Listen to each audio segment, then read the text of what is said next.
কটলারের লেখা বইটার নাম হচ্ছে দ্য ইম্পসিবল ফর্মুলা।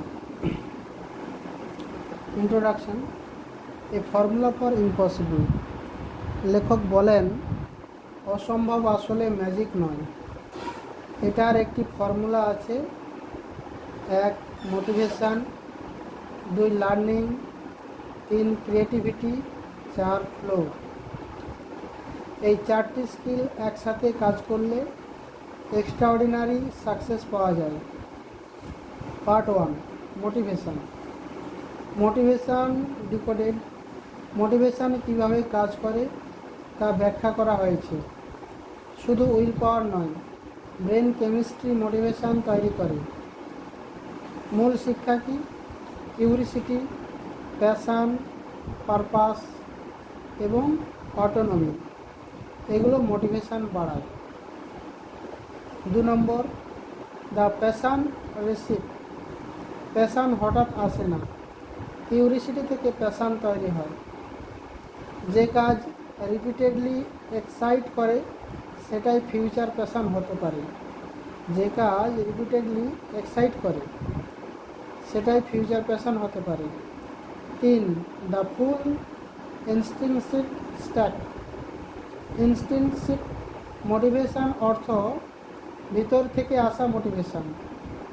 এর 5টি স্তর আছে: কিউরিসিটি, প্যাশান, পারপাস, অটোনমি, মাস্টারি। এগুলো মিললে মানুষ আনস্টপেবল হয়ে যায়। 4, গোলস। গোল সেটিংয়ের সায়েন্স শেখানো হয়েছে। 2 ধরনের গোল: বিগ গোল, স্মল ডেইলি গোলস। বড় দিনকে ছোট স্টেপে ভাগ করতে বলা হয়েছে। 5, গ্রিট। গ্রিট মানে কঠিন পরিস্থিতিতেও হাল না ছাড়া।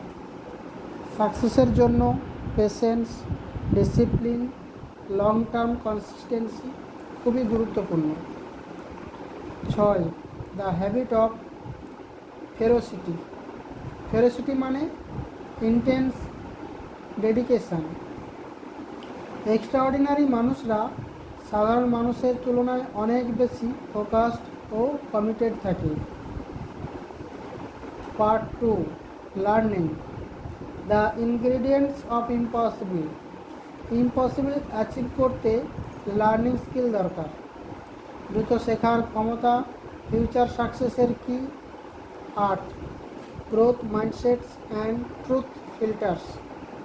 গ্রোথ মাইন্ডসেট মানে আমি প্র্যাকটিস করলে ইমপ্রুভ করতে পারবো, এই মানসিকতা। ফিক্সড মাইন্ডসেট মানুষকে আটকে রাখে। ট্রুথ ফিল্টার মানে ভুল তথ্য বাদ দিয়ে রিয়েলিটি বুঝতে শেখা। 9, the ROI on reading. Reading হলো সবচেয়ে পাওয়ারফুল লার্নিং টুল। একটি বই কয়েক বছরের এক্সপিরিয়েন্স কয়েক ঘন্টায় শিখে দিতে পারে। 10, 5 not so easy steps for learning almost anything. নতুন স্কিল শেখার 5টি step. 1, learn basics. 2, practice. 3, feedback নাও। 4, মিস্টেক ঠিক করো। 5, রিপিট মারো। 11, দ্য স্কিল অফ স্কিল। যে কোনো স্কিল ডেভেলপ করার সিস্টেম ব্যাখ্যা করা হয়েছে। কনসিস্টেন্সি এবং ডেলিবিরেট প্র্যাকটিস সবচেয়ে গুরুত্বপূর্ণ। স্ট্রঙ্গার, ব্রেন ও বডি দুটোই ট্রেন করা খুব দরকার। স্ট্রেস হ্যান্ডেল করতে পারলে মানুষ মেন্টালি স্ট্রঙ্গার হয়। 13, the 80-20 of emotional intelligence. Emotional intelligence মানে নিজের ইমোশান বুঝে কন্ট্রোল করা। মানুষের সাথে ভালো রিলেশান সাকসেস বাড়ায়। 14, দ্য শর্টেস্ট পথ টু সুপারম্যান। পিক পারফরম্যান্সের শর্টকাট হলো focus, recovery, learning, flow state. Part 3, creativity. The creativity advantage, creativity future ওয়ার্ল্ডের সবচেয়ে ভ্যালুয়েবল স্কিল। ক্রিয়েটিভ মানুষ প্রবলেম ডিফারেন্টলি সলভ করতে পারে। 16. হ্যাকিং ক্রিয়েটিভিটি, ক্রিয়েটিভিটি ইমপ্রুভ করা যায়, যেমন new experience, deep thinking, rest, curiosity ব্রেনকে মোর ক্রিয়েটিভ বানায়। 17. Long haul creativity, long term creativity ধরে রাখতে বার্ন আউট অ্যাভয়েড করতে হবে, রিকভারি দরকার, ব্যালেন্স দরকার। 18. The flow of creativity, flow state creativity অনেক বাড়িয়ে দেয়।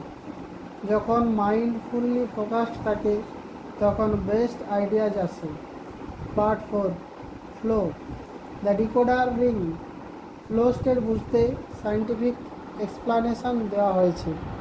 ফ্লো হলো পিক হিউম্যান পারফরমেন্সের সিক্রেট। 20. ফ্লো সায়েন্স, ফ্লোয়ের সময় ব্রেন ডিফারেন্টভাবে কাজ করে, তখন ফোকাস বাড়ে, ফিয়ার কমে, ক্রিয়েটিভিটি বাড়ে। 21. ফ্লো ট্রিগার্স, কিছু ট্রিগার ফ্লো অ্যাক্টিভ করে, clear goals, challenges, concentration, immediate feedback. 22. The flow cycle, flow সাইকেলের 4টি স্টেজ রয়েছে। 1. Struggle, 2. Release, 3. Flow, 4. Recovery. All together now, লেখকের মেসেজ, যদি মোটিভেশন, লার্নিং, ক্রিয়েটিভিটি ও ফ্লো একসাথে ডেভেলপ করা যায়, কী কী? মোটিভেশন, লার্নিং, ক্রিয়েটিভিটি ও ফ্লো একসাথে ডেভেলপ করা যায়, তাহলে মানুষ নিজের লিমিটের বাইরে যেতে পারে। সো এই বই পড়া কেমন লাগলো অবশ্যই লাইক, কমেন্ট, শেয়ার করে জানাবেন। আর থাকবেন আমাদের সাথে, ভালো লাগলে অন্যকে শেয়ার করে আমাদের সঙ্গে থাকবেন। এবং যদি আপনি ল অফ অ্যাট্রাকশন শিখতে চান, ডেসক্রিপশান বক্সে স্টুডেন্ট ফিডব্যাক ভিডিও দেওয়া আছে, আমার হোয়াটসঅ্যাপ গ্রুপ দেওয়া আছে, আমার সম্পর্কে তথ্য দেওয়া আছে, সেগুলো চেক করে কল করতে পারেন। ফিজ সম্পর্কেও বলা আছে, ক্লাস সম্পর্কে ডিটেলস বলা আছে। দেখা হচ্ছে নেক্সট ভিডিও। Thank you.